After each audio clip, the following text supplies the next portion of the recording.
حج کی اقسام ہم آپ کو بتا رہے ہیں، اور یہ حج سیریز کا حج افراد کا آج پارٹ 2 ہے۔ چینل کو فالو کرتے رہیں، سبسکرائب کرتے رہیں۔ 9 ذی الحجہ کو غروب آفتاب کے فوری بعد مغرب ادا کیے بغیر حجاج کرام میدان عرفات سے مزدلفہ کی طرف روانہ ہو جاتے ہیں۔ قرآن مجید میں مزدلفہ کو مشعر الحرام کے نام سے یاد کیا گیا ہے۔ فَإِذَا أَفَضْتُم مِّنْ عَرَفَاتٍ فَاذْكُرُوا اللَّهَ عِندَ الْمَشْعَرِ الْحَرَامِ۔ جب تم عرفات سے واپس ہو کر مزدلفہ آؤ تو یہاں مشعر الحرام کے پاس اللہ کے ذکر میں مشغول رہو۔ مزدلفہ میں مغرب کی نماز کو عشاء کے ساتھ ملا کر ایک ہی وقت میں ادا کیا جاتا ہے۔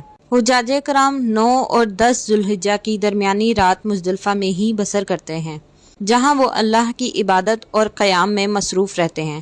کیونکہ یہ رات مبارک رات ہے، رات میں موقع ملے تو کچھ دیر آرام بھی کیا جا سکتا ہے، کیونکہ یہ سنت سے ثابت ہے۔ اگر آپ چینل پر نئے ہیں تو چینل کو سبسکرائب کر لیجئے اور بیل آئیکن کو لازمی پریس کیجئے تاکہ آنے والی تمام اپڈیٹس آپ تک پہنچ جائیں۔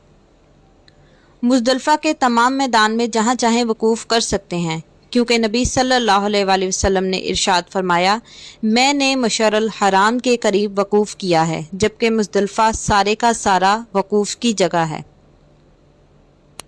رمی جمرات کے لیے مزدلفہ سے پتھر اکٹھے کرنا افضل ہے۔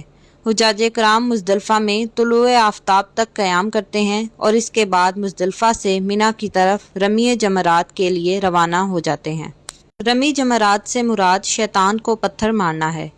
10ویں، 11ویں اور 12ویں ذی الحجہ کو رمی جمرات کرنا ضروری ہے، جبکہ 13 ذی الحجہ کو رمی جمرات کرنا اختیاری ہے۔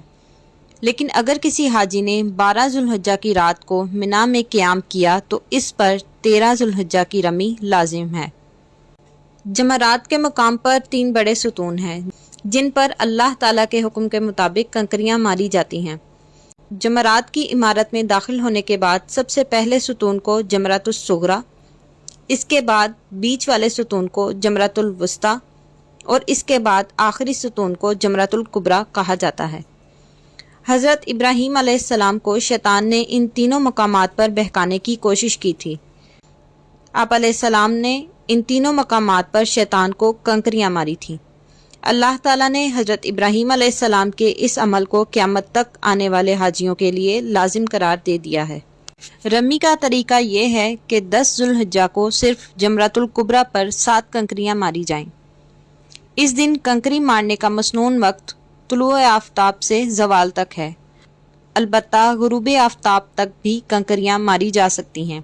اگر آپ کو ویڈیو اچھی لگی ہو تو چینل پر موجود ویڈیو کا نیکسٹ پارٹ ضرور دیکھیں۔